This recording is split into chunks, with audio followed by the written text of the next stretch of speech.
స్వామి ఏ శరణమయ్యప్ప శివన్ భూస్వామి ఆశీస్సులతో భద్రాచలం అయ్యప్ప స్వామి టెంపుల్ కమిటీ వారి సహకారంతో ఈ నెల 18న భద్రాచలం మార్కెట్ యార్డ్ నందు భద్రాద్రిక మహారాజ్ వారి ఆధ్వర్యంలో 18 మెట్ల మహా పడిపూజ కార్యక్రమం చేయడానికి నిర్ణయించారు. గతంలో కూడా ఈ పడిపూజ కార్యక్రమాన్ని చేయడం జరిగింది. దాదాపు కొన్ని సంవత్సరం 2000 మంది స్వాములు 1000 మంది భక్తులు దాకా రావడం జరిగింది.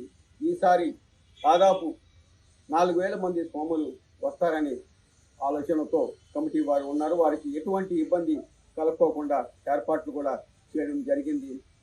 వారి సెట్టింగ్లతో ఈ భజన జరుగుతుందని చెప్పని కమిటీ వారు తెలియజేశారు. కొత్తగూడెం, పాలవంచ, అలాగే మనుగూరు, అలాగే వెంకటాపురం, వాజేడు, చెర్ల, దుమ్మగూడెం ఉన్న స్వాములందరూ కూడా 18వ తారీఖున వచ్చి ఈ పడిపూజకి అయ్యప్ప స్వామి ఆశీస్సులు పొందాలని చెప్పని కమిటీ వారు కోరుతున్నారు. స్వామి ఏ శరణం అయ్యప్ప.